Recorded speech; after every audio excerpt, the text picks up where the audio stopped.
International standards తో quality education అందిస్తుంది futuristic edu initiatives. తెలుసా జబ్బా 1 minute.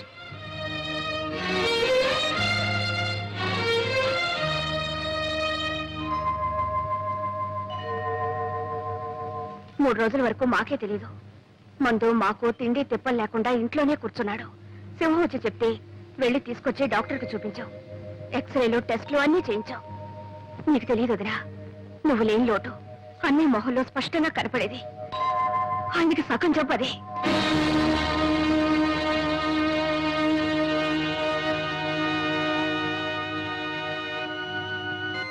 నేనెవరినమ్మా ఆయనకి? మీరు అయిన వాళ్ళు గనక మీతో చెప్పుకున్నారు, మీరు చూసుకున్నారు. నేనంత కావాల్సిందని అనుకుంటే ఆయన నాకు ఒక ఉత్తరం ముక్కైనా రాశారా? పోనీ నువ్వైనా రాసావా? అన్నీ రాశాడే.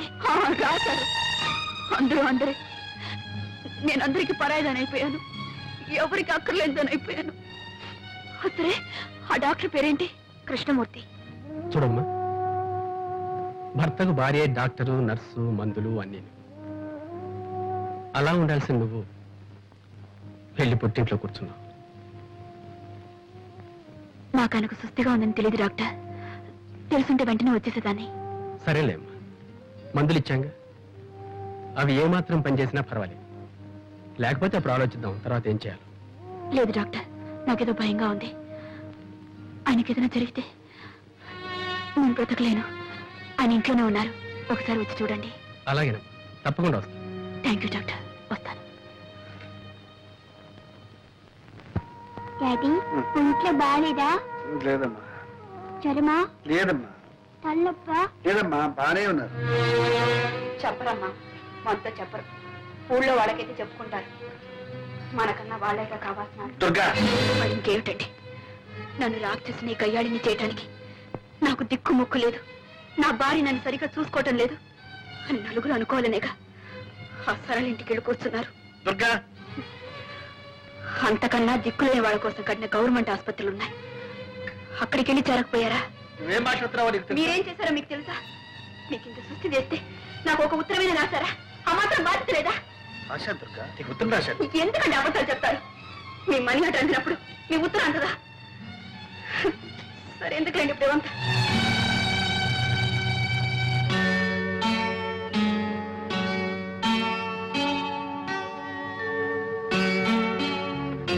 మమ్మీ, డాడీకి తలనొప్పిగా ఉందంట.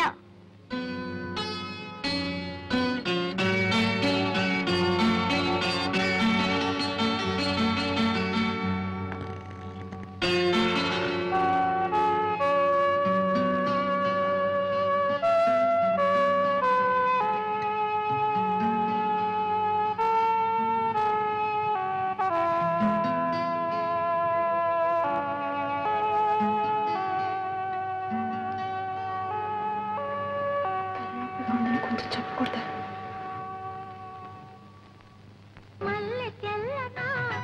మంచు చల్లనా,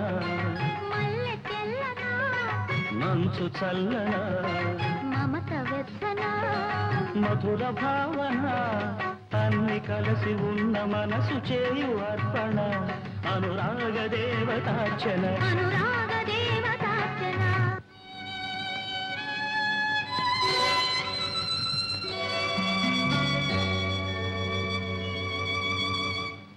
అమ్మగారు, డాక్టర్ గారు వస్తున్నారు. Hello miss Prasad, how are you? బాగున్నాను. ఇంకో ఆప్టిమిస్ట్ అయ్యాను. దగ్గర ఉంది. అప్పుడు కొద్దిగా వస్తుంది. మందులు సరిగ్గా తీసుకుంటున్నా? తీసుకుంటానండి. తీసుకుంటున్నారు. ఇక్కడ చూడండి, అన్ని మందులు దీంట్లోనే ఉన్నాయి. ఇంతకన్నా మందుల షాపులో ఉండొచ్చు కదా సార్. ఇతరకంటే ఇతర నాన్నగారు మంచి మనిషి. నేను ఏం చెప్పినా వెంటనే వినేవారు. రేపు మీకు జబ్బు రాబోతుంది, ఇవాళ్లే మందు తీసుకోండి అంటే వెంటనే తీసుకునేవారు. నవ్వా డాక్టర్ గారు, చిన్న బాబుకి మొండితనం ఎక్కువ. ఇతనికి మందు ఇవ్వాలంటే ఒళ్ళు మీద కూర్చోబెట్టి ఇలా నొక్కి ఉగ్గిళ్ళు. Take a deep breath.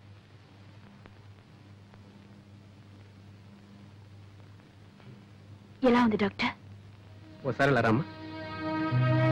వస్తాను miss Prasad. Thank you doctor.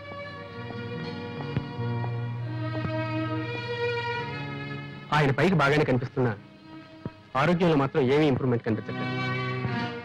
ఓసారి మదనపల్లి తీసుకెళ్లి శానిటోరియంలో అడ్మిట్ చేస్తే మంచిది అనుకుంటాను.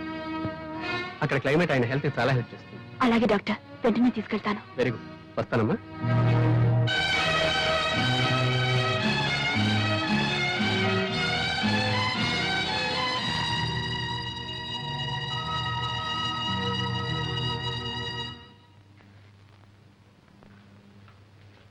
ఏమన్నా డాక్టర్? మదనపల్లి తీసుకెళ్ళమన్నారు. ఈ డాక్టర్లకు చూపించడమే పొరపాటు. ఏదో ఒకటి చెప్తుంటా. ఈ సళ్ళకి అంతకన్నా పని లేదు. వద్దమ్మాటను కొద్దీ డాక్టర్ని పంపిస్తాను.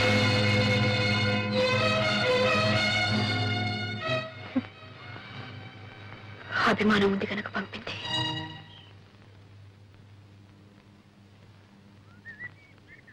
చూడు బాబు, ఇది హైదరాబాద్ చేరాల్సిన ఉత్తరం. నేనెవరో తెలియక ఇందులో పడేశారు. చాలా రోజుల నుంచి ఇది మా ఇంట్లోనే ఉంది. ఇది వాళ్ళకి ఇచ్చే. ఇలా ఇవ్వండి, నేను పోస్ట్ చేస్తాను. శ్రీమతి దుర్గా ప్రసాద్, ఇదిగోండి మీ పోస్ట్. అమ్మా, ఈ గాజులు అవునండి, పిల్ల పెరిగిపోయింది. దాని చేతికి గాజులు పట్టడం లేదు. పైగా స్కూల్కి వెళ్తుంది. ఈ రోజుల్లో పిల్లలకు బంగారు గాజులు వేసి స్కూల్కి పంపాలంటే ప్రాణానికే ప్రమాదం. నిజమే. దొంగలకి ఎలా తెలుస్తుంది బంగారం ఇత్తడు? ఎత్తడైనా బంగారం అయినా ప్రాణాలు తీస్తారు బంగారం అనుకుని. కానీ మాకు తెలుస్తుందిగా, మేమెలా మోసపోతాం? ఏమిటండి మీరు అనేది? ఈ గాజులు ఇక్కడ కొన్నవేగా? ఇక్కడ కొన్నాయా? నువ్వు కొన్నావా? ఇదేం రోడ్డు గోల్డ్ షాప్ అనుకున్నావా? చూడడానికి టిప్ టాప్ గా ఉన్నావు, మోసం చేద్దాం అనుకున్నావా? ఆ పప్పులు మా దగ్గరే ఉడకవు. చూడు, ఇప్పుడు పోలీసుని పిలిపిస్తే నీ చేతికి బేడీలు పడతాయి. ఇంకెక్కడా చూపించుకో.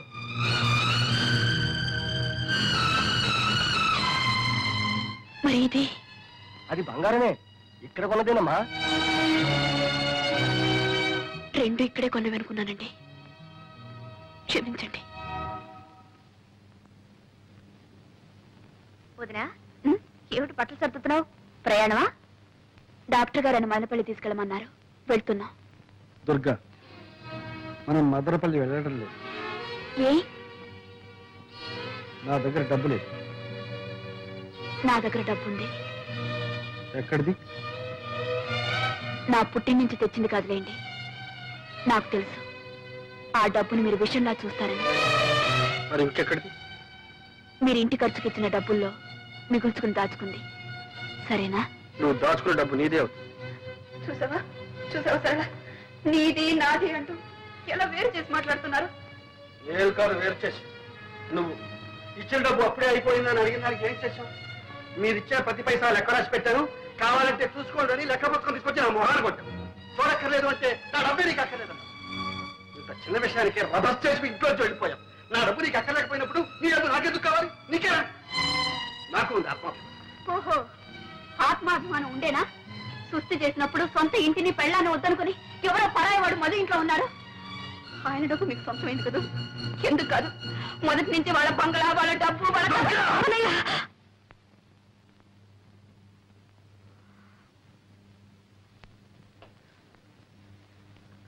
ఏమిటది? మీరు ఇలా కీచులాడుకుంటుంటే నాకు సిగ్గుగా ఉంది. అడగవే, ఆయన అడుగు.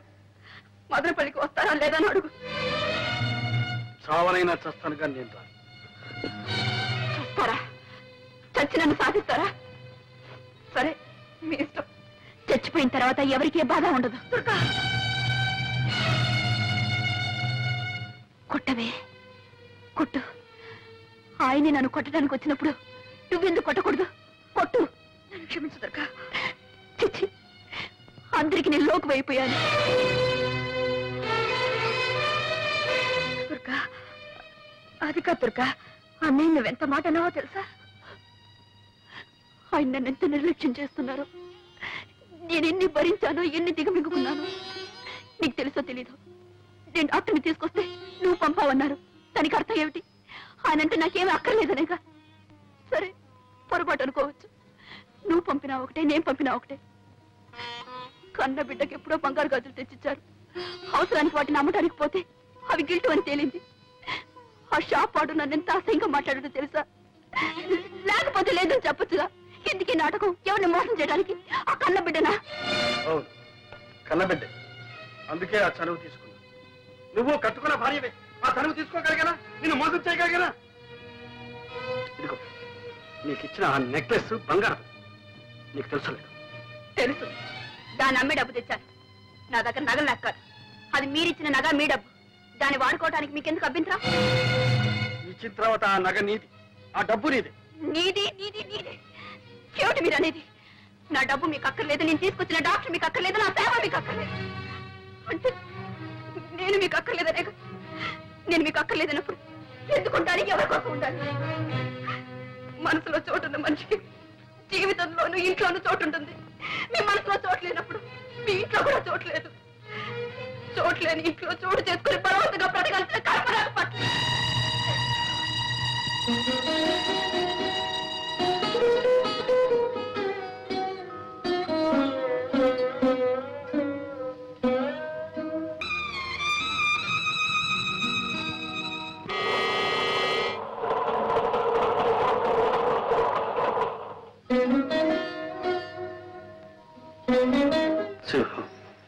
చిన్నబాబు, అది హైదరాబాద్ వెళ్ళే రైలు కదా? అవును, అది నా గుండెల మీదకి వెళుతుంది. దుర్గా ఆ రైల్లోనే వెళుతుంది. రైలు తిరిగి వస్తుంది. దుర్గా ఎందుకని చిన్నబాబు రాదు. దుర్గా పిలిస్తే నేనెందుకు వెళ్ళలేదు? అందుకే మనసు విరిగిన మనిషి, మరణించిన మనిషి మళ్ళీ రావడం అసంభవం.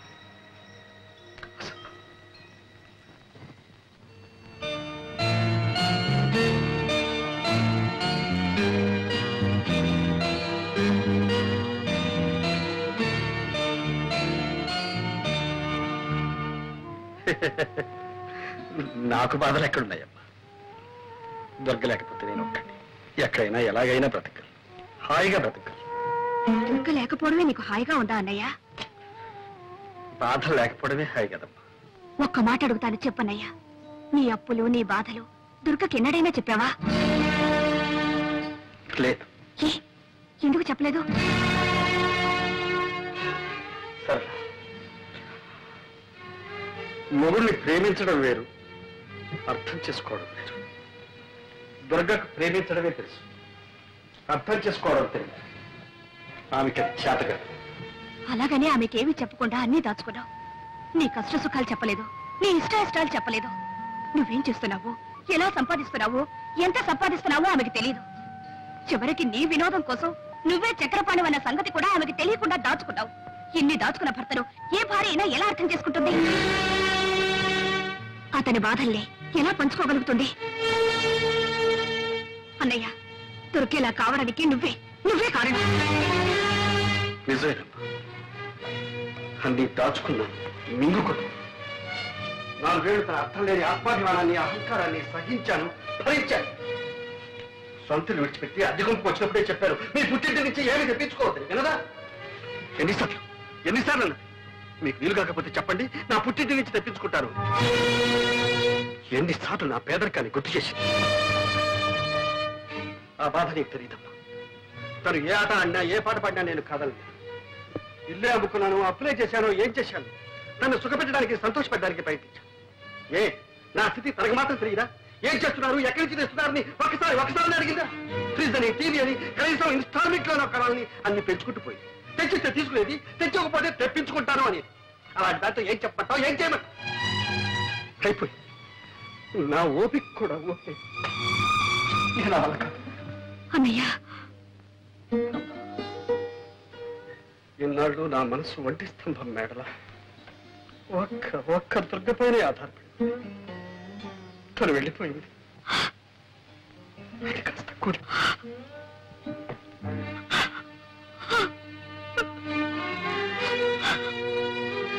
నువ్వెందుకమ్మా కంగారు పడతావు?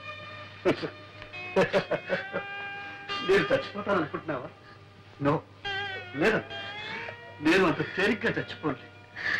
నేను వెనకపోతే నాకున్న బాధలన్నీ అనాథలైపోయి. అందుకని నేను పోను. అమ్మా కవిత, మీ డాడీ రాలేదేమమ్మా? మా డాడీకి ఒకటి జ్వరం, తలనొప్పి. ఏ డాడీ కొంట్లో బాగాలేదా? అవును తాతయ్య. మరి మమ్మీ నువ్వు వచ్చేసరే? మా డాడీ మమ్మీ పోట్లాడుకున్నారు, ఇక రానని వచ్చేసింది. ఓహో అలాగమ్మా నీకేం భయలేదమ్మా డాడీ దగ్గరికి నేను పంపిస్తానుగా వెరీ గుడ్ తాతయ్య. వెరీ గుడ్ నువ్వు వెళ్ళి ఆడుకోమ్మా ఏమిటండి ఇది? ఉమ్. ఉమ్. ఉమ్. చి, చి, చి, చి, చి. ఎందుకే ఏడు నీకు వచ్చినాయి చెట్టుకు వచ్చినాయి ఇంకా చిక్కు లేకుండా నిలబడామే ఇంకొక క్షణం నా ఇంట్లో ఉంటారు పిల్లలు ఏమండి తాగొచ్చి తన్నా ఆడుతున్నారా? నా ఇష్టంలో తాగుతాను తనని ఆడతాను నువ్వెవరు ఆడతానికి దాని బట్టి మాటతో ఫెయిల్ అయిపోతున్నావు పోవే. ఏం మాట్లాడుతున్నారు మీకు తెలుస్తుందా? మీకేమైనా మర్చిపోయిందా? మర్చిపోయి మాట్లాడే నీకు మాట్లాడంటే పక్కన ఇరిగిపోయి జాగ్రత్త నీ పెట్టి బేడ పట్టు పోవే నన్ను ఎక్కడ పొమ్మంటారండి?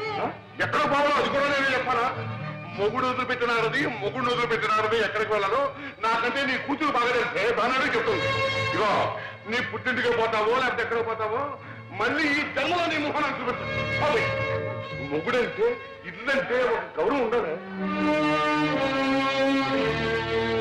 ఏమిటే పెద్ద శ్రీరంగ నీతులు చెబుతున్నావు?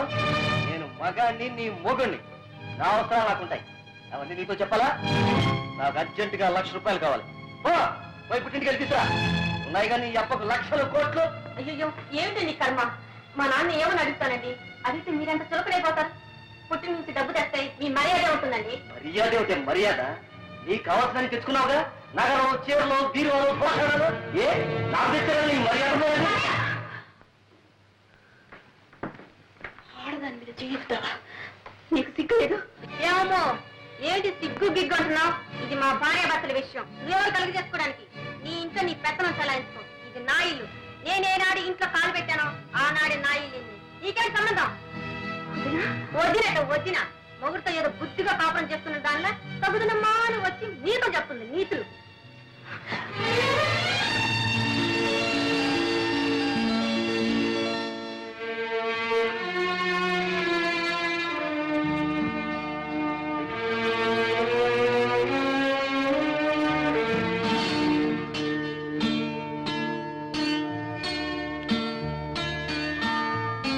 శ్రీమతి దుర్గా ప్రసాద్.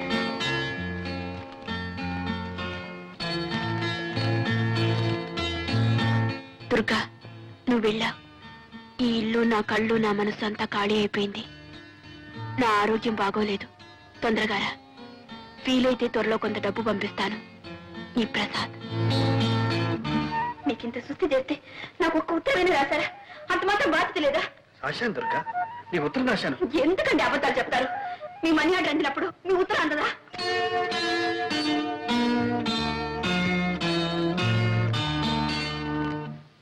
దాంపత్య జీవితం మధురాతి మధురంగా మలుచుకోవాలంటే ప్రతి భర్త ప్రతి భార్య ఒక్కసారి కాదు 100 సార్లు చదవాలి చక్రపాణి గారి ఆత్మార్పణని. భగవద్గీత ఎన్నిసార్లు చదివినా ప్రతిసారి అంతో ఇంతో కొత్త అర్థం గోచరిస్తుంది, కొత్త ఆనందం కలిగిస్తుంది. అలాగే ఆత్మార్పణ నవల చదివితే అలాంటి ప్రయోజనమే కలుగుతుంది. మహిళా మండలి అధ్యక్షురాలు శ్రీమతి యశోధర గారికి ఈ ఆత్మార్పణ మొదటి ప్రతిని ఇవ్వటం చాలా సముచితంగా ఉంది. చక్రపాణి గారికి కూడా 2 మాటలు చెప్పాలి.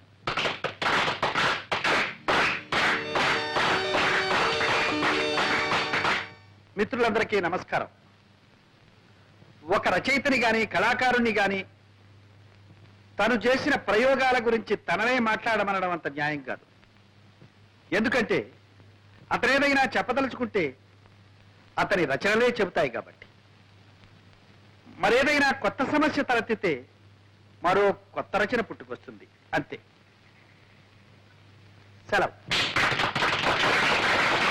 దుర్గా నిజమేనా? చక్రపాణి మీ ఆయన మీరిద్దరు తోడు దొంగ సుమ్మా. సొంతాలు కూడా చెప్పకుండా ఏమ్మా దుర్గా నాతో కూడా చెప్పలేదు, అంత దాచుకున్నావు? ఉండండి అత్తయ్య. ఇంత గొప్ప రచయిత భర్త కావడం ఎంత అదృష్టమో తెలుసా? అరే ఆయన పుస్తకాలు 3 సార్లు చదివాను. చక్రపాణి మా బావగారని తెలిస్తే ఒక్కొక్కటి 6 సార్లు చదివి ఉండేవాడమ్మా. ఆనాడు కింద భూమి పైన ఆకాశం తప్ప ఏమీ లేని దరిద్రుడు అన్నావు. ఇప్పుడు సంతోషంగా చాలా సంతోషంగా ఉందండి.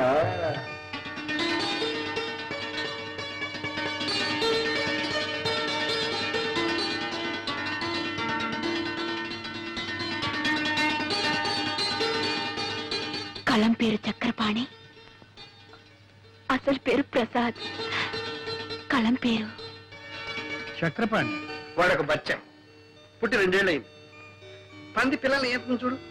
ఒక మందన కోడి పిల్లల్ని పొదుగుతుంది ఒక 20-21 అట్లా కనిపించిన 10 పత్రికలను రాసి పారేస్తాం ఏదో చెప్తాం.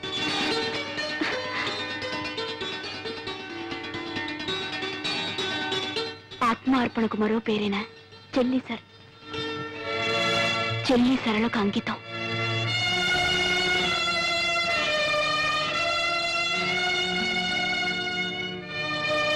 ఈ నవలకు జవం జీవం నా అర్థానికి దుర్గా.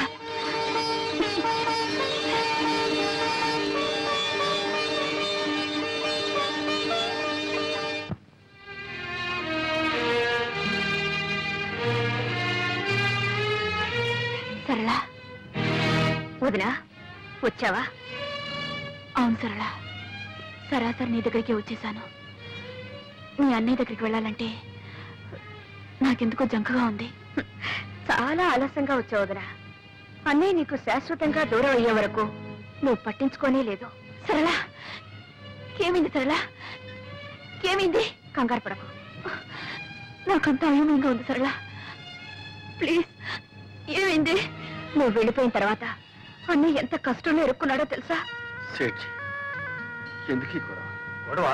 అరే అమ్కి అప్పు వసూలు చేయడానికి రావడం గొడవ. మీరు కోర్టుకి రాకుండా మనిషి పత్తా లేకుండా పోతే అది గొడవ కాదు. సామాను జప్తు చేయడానికి వస్తే అంతా అమ్మ గారిది అయ్యా గారిది కాదు అని మీ వాడు మీదికి దూకితే అది గొడవ కాదు. అది కాదు సేఠ్, వాడు చెప్పిందంతా నిజం. ఇక్కడ నువ్వేమీ నవ్వుతావు. మర్యాదగా జప్తు చేయనిస్తారా? సరే సరే, అది నాది కాదు ఇది నాది కాదని మడత పేచీలు పెడితే రేపు ఈ పాటికి అరెస్ట్ వారెంట్ తెచ్చి అతన్ని జైల్లో దోయించేస్తాను. నువ్వు నా చిన్నబాబుని జైల్లో కూర్చోబెట్టున్నావా? ఎలా పెడతావో చూస్తావు. నేను చూస్తాను. ఏం చూస్తావు? సింహం నువ్వు ఊరుకో. సెచ్చి ఈ నగలు తీసుకొని నీ బాకీ కింద జమ కట్టుకోండి. అమీనాజీ అదండి పోదాం.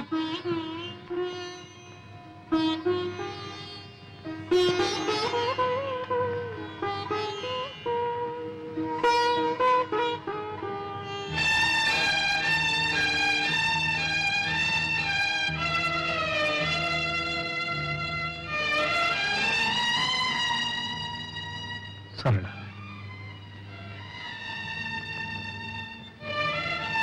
తీర్చగల రుణాన్ని తీర్చలేని రుణాన్ని నాకు మిగిల్చావా? అన్నయ్య అంత బాధలో కూడా నాకు కబురు చేశాడే గాని నీ పేరు తలపెట్టలేదు. ఒక ఆడది భర్తను ఆదుకోగల ఆపద ఇంతకన్నా ఏముంటుంది? వదినా, నువ్వు ఒకప్పుడు అన్నావు చోట్లేనింట్లో చోటు చేసుకొని బలవంతంగా బ్రతకడం కట్టి వెళ్ళిపోవడం మంచిదని. ఇప్పుడు నేనంటున్నాను నువ్వు వెళ్ళిపోవడమే మంచిదని. నీకెదురయ్యే అవమానాన్ని నువ్వు భరించలేవు. సరళ, అవును వదినా, ఆత్మాభిమానం అనేదానివి. ఆత్మాభిమానం అనే పేరుతో అహంకారం పెంచుకున్నావు. కానీ ఆత్మాభిమానం అంటే ఏమిటో నిజంగా నీకు అర్థం తెలియకుండా పోయింది. భార్యాభర్తల మధ్య కావాల్సింది ఆత్మాభిమానంతో పాటు అవగాహన. ఆ అవగాహనే ఆత్మార్పణం. ఇదిగో నా నగలు కాదు, నా అహంకారం. నీ నగలు విడిపించుకో. నేను నా స్థానం పోగొట్టుకునుంటే దాన్ని తిరిగి సంపాదించుకోగలను. నేను ఎన్ని తప్పులు చేసినా ఆయన నన్ను క్షమిస్తారు. నాకు ఆ నమ్మకం ఉంది.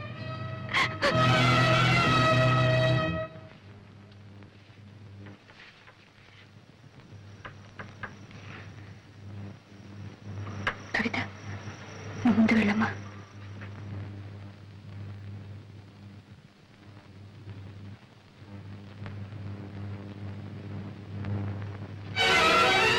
కవిత,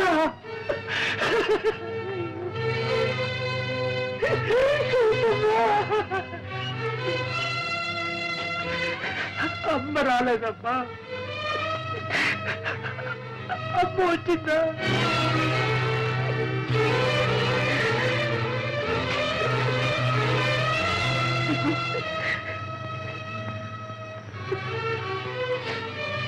ఇప్పుడు వచ్చి ఏం ప్రయోజనం అమ్మగారు?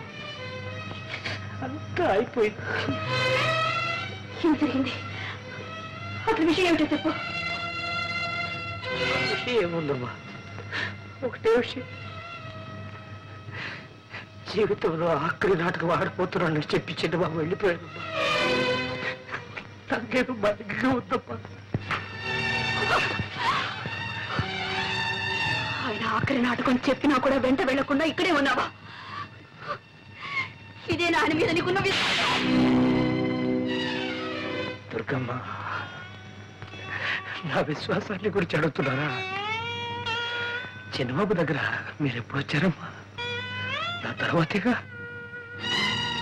అతని గురించి మీకేం తెలుసమ్మా? ఆయన ఆఖరి నాడని అనగానే అల్లాడిపోయారే. ఆ మాట విన్నప్పుడు నేను ఎలా భరించగలనమ్మా? గుండె బద్దలైపోయింది. నా మనసు మొత్తుబారి రాయిలా ఇక్కడ పడున్నా. భగవంతుడే అతన్ని కాపాడాలి.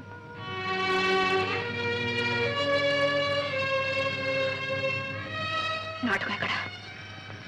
కళాభారతిలో. కవితను తీసుకుంటా.